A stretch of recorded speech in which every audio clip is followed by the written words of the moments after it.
Ladies and gentlemen, welcome to the show. I am Dallin Curry. I'm here with Daniel Crockett, Tyler Roberts, and Brooke Summer in the back. Today is April 18th, 2023. BTC is currently at $30,000.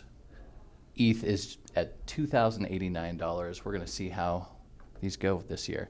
Today we're just going to be talking about some news stories and try to have more of a conversation, more little free-form conversation than actual pointed stuff. We've been wanting to talk about some current events going on in the crypto space, starting with some clips that we have from what was the hearing? Was this just the SEC talking to the House? Yeah, the U.S. House of Financial Services. Yeah, so we're going to start with that. We're going to listen to it. We can't see it because we're still getting everything set up, but we're going to start by listening to it, and I'm just going to kind of watch it in the background muted so that I have like a visual. As you should. Yeah, but I guess let's just do it. Let's run it. Run it. Run it. Let me pull it up. And you said we have a few of these, right? Yeah. Dude, I'm so down. We'll play a couple of Okay. them. This is so. Immediately said you're not going to speak to one except I love how they're yelling over each other. Such a. Such civil dialogue. repeatedly said you're not going to speak to one except you've spoken to one, Bitcoin. So I'm asking you to speak to a second one, the second largest market cap here. In speaking to the tokens, there's 10 to 12,000. If there's a group of entrepreneurs, I'm asking about one. The public is anticipating a profit based on the. I'm asking you a specific question, Chair Gensler. I said this in private. This should be no shock to you. I'm asking this question. Is Ether a commodity or a security? And again, it depends on the facts and the law. And if there's a group of I'm individuals. asking about the facts and the law sitting in your seat and the judgment you are making. And so, Mr. Chair, I think you would not want me to prejudge because I'm also. But you have here- prejudged on this. You've taken 50 enforcement actions. We're finding out as we go, as you file suit, as people get Wells notices on what is the security in your view, in your agency's view. I'm asking you a very simple question about the second largest digital asset.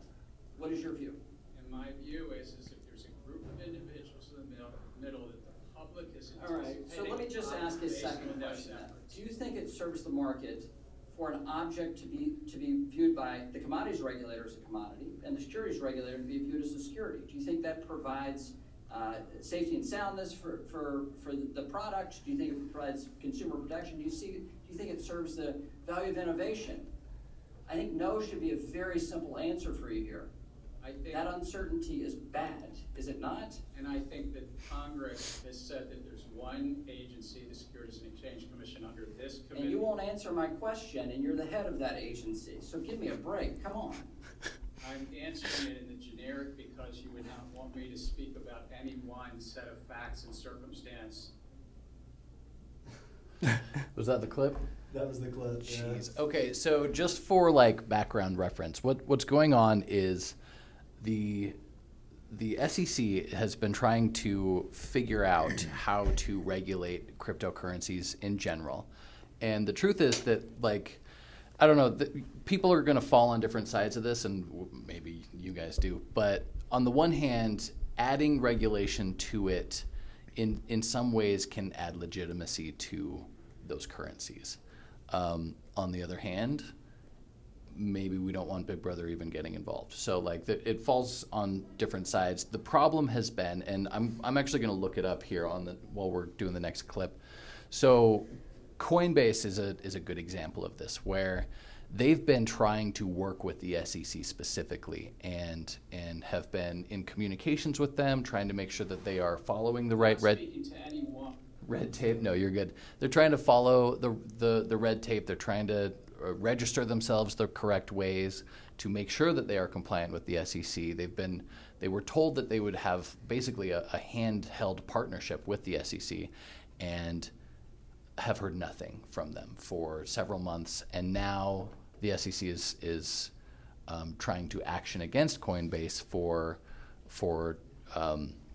whatever violations that they have decided to allege against them. As the guy was talking, he talked about how like there's like 12,000 coins and we can't talk about any one case, but this has been the issue is they still don't really know what they're doing with it, or how they could even regulate it. One of the challenges for the government, frankly, is the fact that currencies are normally regulated by the government. And so what do you do when you have something that they can't control the flow of? What do you do when Well, this is like a super obvious conversation, right? Right. He's showing a clear agenda. Yeah, He's yes. just trying to control the money. Exactly. Entirely. And the only way that they can do that right now is they can remain vague about it and cause all of the exchanges, everyone to just be really cautious. And I think that has been thank you, sent me the link. I think that has been Will you send it over to me as well? It's just another article I saw earlier today that okay. Coinbase is threatening to potentially move away from the U.S. Yeah. It was. Sorry to interrupt. It doesn't. No. You're good. I'll find the article at some point. I'll keep looking. But basically, the CEO is really clear about it. He's like, we've been trying really hard to work with you guys, and you have made this almost impossible for us to be compliant because you haven't given us any regulations to comply to. So we're going to see. I think we're going to see this battle for a while. I don't know. What do you think? Do you think it's going to take more than one company to get through this way? It's basically this and what, Binance, Yeah. right? Those are the two big exchanges. Let me pull up this real fast. Yeah, tell me your thoughts, DC. Other DC. Other DC. I don't know. With Gary, it feels like there might have to be more because he just wanted to strong arm anything that he can strong arm. Right. I'm guessing if Coinbase starts throwing their weight around a little bit and starts moving offshores, I think that'll make some people in the U.S. very unhappy, and that'll put more pressure on Gary. It'll cause us to. So, for instance, I didn't have a Binance account for a while because the ones that they had like this separation between Europe and US, and the US version of the app always just sucked. I had a really hard time with the KYC process. It took me a while to get in there, and then even getting help, it was really slow. Whereas my actual Binance.com account was so responsive. Everyone so it seems like this has been an intentional chilling effect on these exchanges for at least for us, Then we have places like El Salvador where BTC is legal tender. So it's going to be interesting to see how this goes over the next little bit, honestly. I'm really curious. I was talking to a friend about this just before this. The question that he posed, and I'll pose it here, is what happens when the SEC says, yeah, it's a security, right? If he were to just right then and there, what happens tomorrow? Yeah. Right? And that discussion, I think, might lead us to a better understanding of why the chairman might be hesitant to do so. Well, one of the things, so let's say that does happen. The thing is, I can't go to Starbucks and buy some coffee with, AMC. I can't give them a tiny share of a stock holding and get a product back, right? But I can with Bitcoin. I can't. So I understand the idea of having something that we think is an investment. I'm going to put my money into it, and hopefully that the value grows. Like that is the behavior of a security. However, being able to take that and immediately use it as fiat is not something. It's not a feature that a security has. And so even if they wanted to classify it that way, what happens to all of these vendors? forget the exchanges. What happens to the people that are processing the payment, or maybe I just want to sell things. But we have some devs that only get paid in crypto. Yeah. Like, what happens then? I mean, that's the tax implications are the biggest ones, I think. Outside of just the using it as fiat, the tax implications get really interesting, because now you are. I believe it's taxed differently if you're being given like stock options compared to just money, bonuses, things like that. It would get so complicated for individual users too, because then it's like, what things are getting taxed? Is every time you move it? Is like our gas fees taxed too? Like, is everything getting taxed? It'd be ugly. Yeah. Yeah. So the SEC might just not even be prepared yet to make that call. And to Congressman McHenry's point, right? Well, it seems like you clearly have a direction you're wanting to go. Yeah. But I mean, let's say even if they were to say right then and there, yeah, that's the direction we're headed, I don't know if they're even prepared. The government is even prepared to do that yet. And so I could see why he's being a little more hesitant. Yeah. Yeah. Well, and so there was another conversation happened. I want to say it was a couple months ago, but a similar conversation happened about, well, how do we become? What's the process of getting the regulations so that we can conform to those?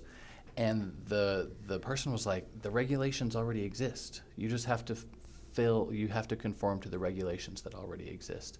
And they're just completely ignoring the fact that like this is being used as day-to-day fiat, and which is the purpose, or at least one of the purposes, is being able to freely exchange goods and money between each other without having an intermediary. So I don't know. We have a lot of people here. Some of our accounting people come to mind specifically, where she's talking about the frustrations that she's had trying to make sure that we're in the correct position, regulatory speaking, and we don't actually have the guidance that these guys claim that we do. And for us to, he's specifically asking about Bitcoin in that clip. He's specifically saying, what about BTC? What we can use it to buy a car. How does that work? And he's just like, I dare not. There are 12,000 coins. We can't just talk about one specific case.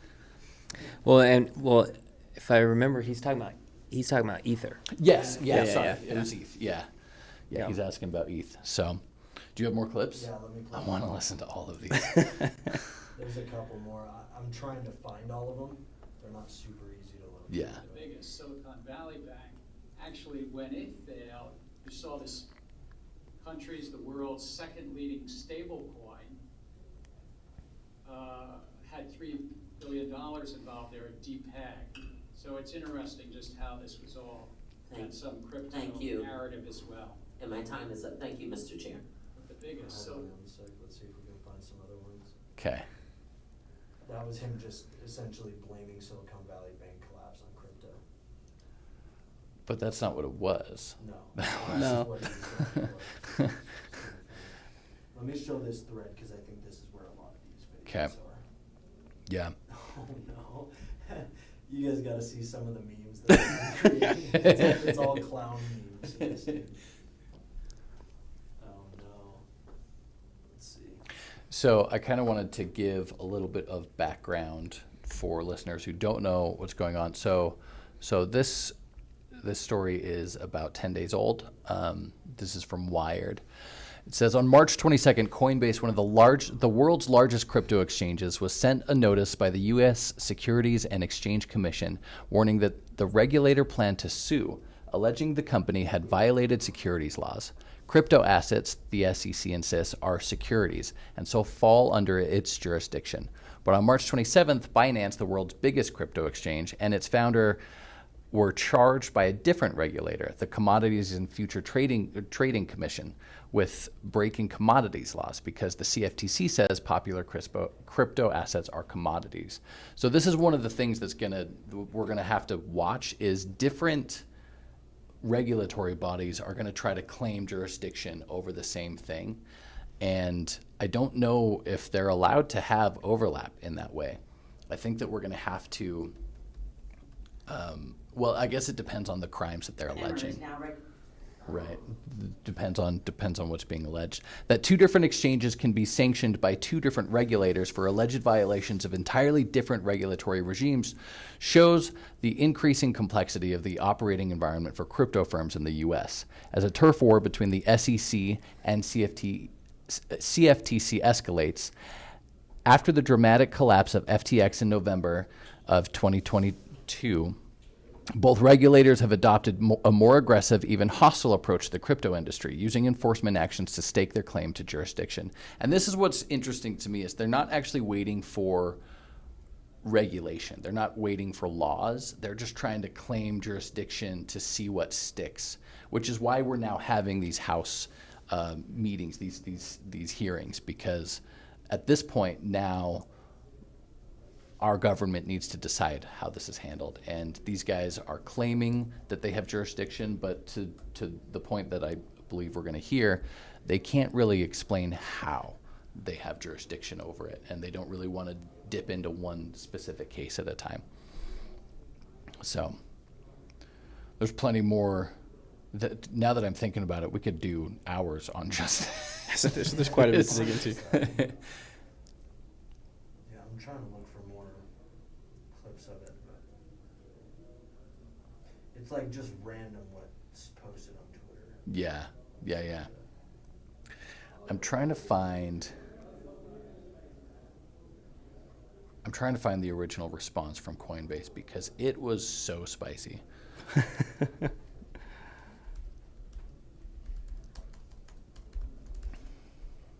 And, well, we'll see. There's already a hashtag for Gary Gensler resign.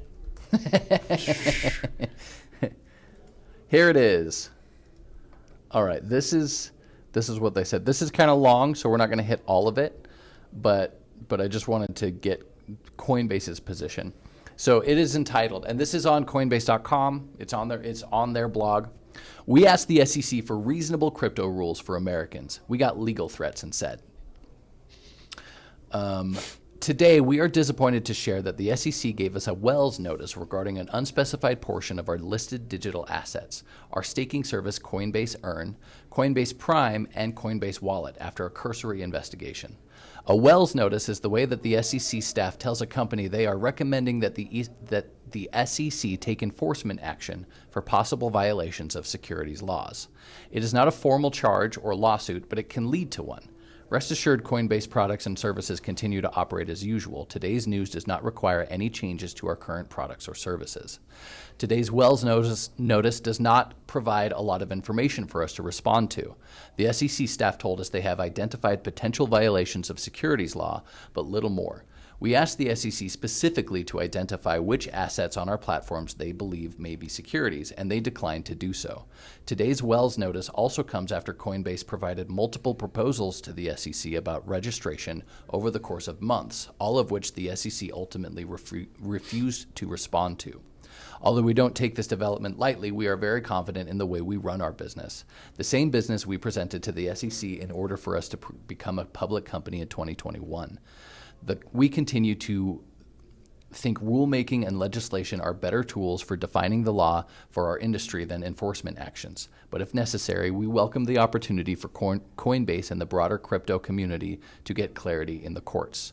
Below, we share more details on our attempts to engage with the SEC on registration paths, the current U.S. crypto regulatory confusion, and another reminder that Coinbase doesn't list securities. And then they go on to talk about how the SEC will not let crypto companies come in and register. So that was one thing that they talked about, is you have to come in and register as an exchange. They tried to do that. They wouldn't let them. The U.S. crypto regulatory environment needs more guidance, not enforcement. And this is the argument that we were hearing at the beginning of that clip, that there aren't actual regulations. And something that I think presently we're going to, not just in crypto, but we see this kind of in the U.S. government right now, is that some of the rules exist as court decisions and not as regulations. Yeah. And that's just one of those things, especially with finance. It's really difficult to build an environment that's able to operate freely if you don't know if the next rule that comes down is going to be handed by some regulator trying to stake claim on what you're doing. It's been interesting to see the response to this because Coinbase has basically not pivoted. They said, we don't think we're doing anything wrong. We're going to continue. We have good lawyers. And Coinbase's stock has been skyrocketing. They've been doing awesome for the last little bit. So it's interesting. This is a good read. It's a really it's a little spicy because they do talk about like, look, we tried. We continue to try. Here's us trying here. Here's what we did over here. And they really get into, I think the best part, we can come back to this, but the best part is where they talk about the regulatory uncertainty because they kind of go through different cases and why it's difficult for them as an organization to make responsible decisions for their business. So, did you find another? Yeah, I've got another clip up. Yeah. Let's see.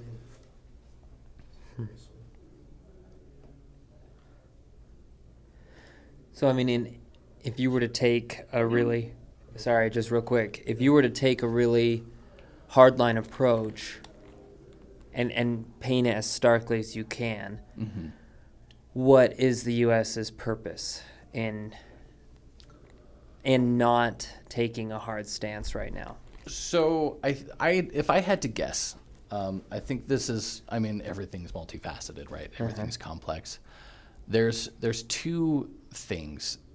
One is we want to address crime, right? And so there are some people who genuinely are trying to do good in the world, and they want to try to get in front of illicit activities, and digital currency seems to be a method to do that, right? The problem is, by and large, cash is what's used for crime. Just that's not going away anytime soon. Cash is significantly harder to trace. It does take up physical space, which causes difficulty, but like almost all crime is done with cash, not sending, a couple of Satoshis to your boy for hooking it up. So, Couple Satoshis. so that's the first part. There are people wanting to do good with it, but if I had to guess, the goal is that a lot of so we have such a close marriage between some of the government and some of the organizations like banks and finance stuff, and they're so closely married in some places that it makes sense to me that they're trying to protect their boys on the other side by getting in front of the digital currency stuff. Just doing producer things. I like it. They're trying to get in front of the digital currency stuff to help provide stability on this other side, because to be fair, they are so intermingled now that if you start to have giant financial institutions crumbling because they don't control the value of their currency anymore, it causes all kinds of downstream effects, right? Those would be my first two guesses. Okay. So, Let me jump on this real quick. Let me play this one. yeah, let's see. Perspective, is it more difficult now for the digital asset industry to access financial products and services in the United States than it was, say, 2 years ago?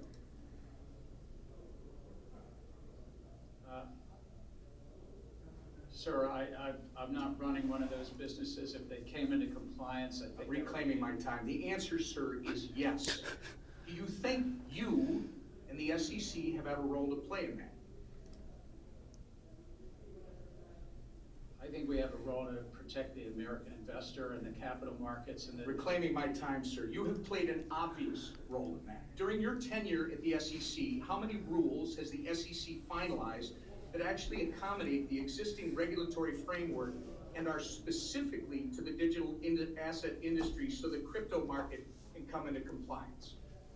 There are rule books that are on the books for years, so we have not finalized any new rule specifically with regard to crypto. We've proposed some things in best execution. We've also, Sir, reclaiming my time, the answer is 0. And how many enforcement actions has the SEC levied against digital asset companies during your tenure, sir? I think it's probably 40 or 50. The answer, sir, is about 55. My understanding is that the biggest crypto failure in history is probably FTX at $9 billion. Were you the chairman of the SEC when FTX collapsed? Yes. And how many times did you meet with FTX prior to their collapse? I think my public record shows 2. You met it with FTX at least twice. And arguably, the second biggest crypto failure in history was Terra Luna. Who was the chairman of the SEC when Terra Luna collapsed, sir? We had brought... You were, sir. Reclaiming my time, you were. There are 5 members on the commission. Do you believe your speeches and interviews are to serve as the official position of the SEC? I can only speak for myself when I'm speaking. Again, sir, in a statement on the SEC website, you are quoted saying, "The Kraken staking as a service enforcement action should make clear to the marketplace that staking as a service providers must register." But again, you haven't provided any rules for how that can be done. I must remind you, your public statements are not regulations. It's not responsible to expect the American people to assume your statements are a substitute for rules. Do you agree with this statement regarding the digital asset industry? The SEC needs additional congressional authorities to prevent transactions, products, and platforms from falling between the regulatory cracks. I think that it's a largely non-compliant field. Sir, again, I asked you to comply with my questions, and I'm asking you if you agree with that quote. And I'm going to tell you, I'm quoting you from an August 3rd, 2021 article where you, and I believe you told Congressman Hill earlier that you need congressional authority to regulate stablecoins, and stablecoins happen to be a significant percentage of the crypto market. So the question is, when were you telling the truth? Mr. Hill or to me? You've got to start answering these questions in a more transparent manner, sir. Does it concern you, by the way, that your approach to the digital asset industry is actually driving this industry out of the United States? Trying to drive it to compliance, and if they're not complying with the laws, then they shouldn't be offering their products. Reclaiming my time. Madam Chair, I would like to enter into the record this Wall Street Journal article from April 14th, 2023, detailing China's ploy to open its banking system to crypto firms in an effort to seize an opportunity created by our hostile regulatory environment, which, Mr. Chair, you're a big part of. Without objection. Chair Gensler, FTX was domiciled abroad and so is Binance, yet American consumers still had access to both. You can't really think that pushing this industry abroad is going to protect American consumers when it hasn't several times in the past on your watch. You say the crypto market is rife with non-compliance. However, existing SEC rules make no sense for blockchain-based companies, and following them would actually kill these businesses. Your regulatory style lacks flexibility and nuance, and as a result, you've been an incompetent cop on the beat, doing nothing to protect everyday Americans and pushing American firms into the hands of the CCP. Your intention to work against SEC mission and put American investors in harm's way has been made very apparent, sir. It's been a year and a half since you've appeared before this committee. You need to answer to Congress about the issues that you've had with the SEC staff union, the work environment you've cultivated at the SEC that's led to hemorrhaging of senior staff, the intellectual inconsistency of your regulatory treatment towards Bitcoin spot ETFs, and your politicization of capital formation opportunities for your treatment of certain stocks. And that's just to name a few. Wow, he really let him have it. That on was one. wild. So that was what I was talking about. That was the quote where he's like, "No, all the rules exist. They just have to comply to what exists." And it's just like that's just not how it works. We've got, It's so interesting because the last little while, if I was reading the news 2 years ago, I would be reading the news about how the CCP themselves is shutting down access to digital currencies. They themselves have been kind of concerned about it. And it's interesting to see them pivot because we have made it so hard for it to be successful here. I don't know. Now you have the BRICS picking up Yeah. crypto, and it's really going to put us in a Exactly. sour spot. Exactly. Not to mention what they're doing to the dollar. Mm-hmm. This is going to be so interesting. That was, when was that? 2 days ago? 3 days ago? That video was posted today. That was today. Yeah, That's that was happening today. All right. I think that happened just this morning. I'm going to go watch the rest of this. Everybody's tripping. Yeah. Well, and I'm glad it's happening because this is, well, I'm glad and I'm not glad. So I'm glad that there are enough people that know the questions to ask to actually like try to figure out what kind of rules that Congress needs to get together on. But do you remember when they pulled in Zuckerberg and talked about Facebook? And there was, Yeah, that was a mess. Yeah. They wanted to know, like, when my emails get deleted, where do they go? Like, they just had no idea what they were talking about. This has been my biggest concern with the regulatory field, or crypto in the regulatory space, because most people don't know what they're talking about with this, especially lawmakers. I don't know if you guys know, but they don't know a lot of things in Congress. I am happy that different states are trying to pick this up. Utah is trying to pick this up. They've been carving out some protections for blockchain stuff just this year. The states are all going to organize themselves on this anyway. So whether the Fed catches up or not, I don't know. Maybe this is one of those things that we have more states that have rules on than the federal government, and then they just have to adopt, what everyone else has done already. Yeah, I think it'll be super interesting because it won't be like a strictly tribal thing like normal politics are. Because, you have right libertarians, but you also have left libertarians, and both of them should really like crypto. Right. And so there's like that sorting out where there might be more across the aisle stuff than we're used to seeing nowadays, which could be kind of cool. Yeah, I agree. I was just listening to someone talk about how, even Silicon Valley themselves is fairly libertarian. Mm-hmm. It's when it comes to, your privacy, your data, the finance. We're going to see a lot of that. I think this is one of those. When it's dealing with people's money, I think you can get a lot more people on the same board. Yeah. And this is money. Whether they want to call it a security or not, this is money. So anyway, sounds like Smash is getting Heated out there. I lost what I was going to read. Did you guys see that FTX might be opening up? What? Saw that he's denying the charges, like the most recent charges. Is he? Yeah. Really?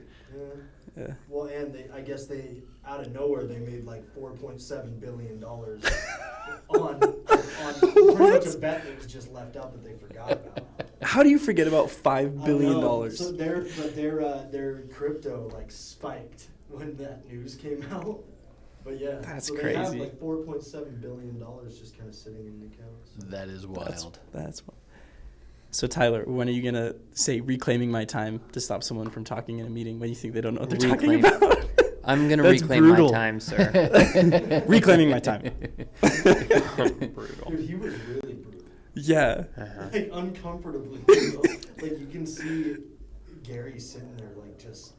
I wish you guys could see it because he's just getting beat. Yeah. It's almost sad. Was he still wearing the same bow tie too? I think so. I don't know. Man. Probably. That's It's a powered bow tie. That was Congressman McHenry saying that, or was that someone else? I thought that was another congressman. What's his name? Yeah. Majority Whip. Oh, so it was a different, not bow tie guy? Yeah. No, not Whip. No. To the point of what you were talking about. So this is on CoinDesk.com. Coinbase CEO Brian Armstrong indicated that the crypto exchange would consider moving away from the U.S. if the regulatory environment for the industry does not become clearer. Anything is on the table. Quote. Anything is on the table, including relocating or whatever is necessary, he said, after former UK Chancellor George Osborne asked whether he could see Coinbase leaving the US at FinTech Week in London. I think the US has the potential to be an important market for crypto, but right now we are not seeing the regulatory clarity that we need, he said. I think in a number of years, if we don't see the regulatory clarity emerge in the U.S., we may have to consider moving elsewhere and investing in those places. So he's got, I mean, this is exactly the point. Like, we can't build rules based on court battles. You know, this is not how we build finance law. It's not normally, at least, how we build finance law.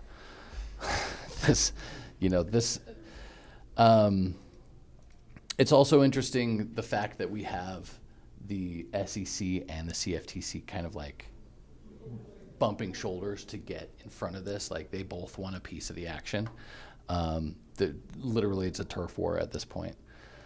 I don't know, man. This has been an interesting little bit. I'm excited to watch the rest of these hearings. Honestly, I'm gonna listen to this on my way home, for sure. So, anyway, I think that we're probably wrapping up for this. We're about to an hour. I guess we started a little late, but we can end a little early. Welcome to the new studio. Yeah, don't even say that. I'm sure they can see all of this behind me. The new tape design. The new tape design. Love it. That's all coming off. These walls are getting painted. Give them an update, for hell's sake. Yeah, we've got a lot coming in. Tomorrow we've got. Are we recording tomorrow at all? When's our next Thursday? So So our next episode, this place will look even more different than it does now. More tape, more tape, more tape, less light. Yeah, I'm excited. This is really shaping up. I actually am curious to see these versus our first ones, just to see the difference between. Night and day for sure. Yeah. Oh yeah, you should see the quality of it. Yeah, cool. No, it's like, yeah. All right, everyone. Well, that is it for today. We will be back in 2 days' time. Get us an episode for you guys. We're going to be continuing our discussion on product delivery and all of that process. MVP, exactly. So we're looking forward to that, and we will see you then. Cheers. Cheers.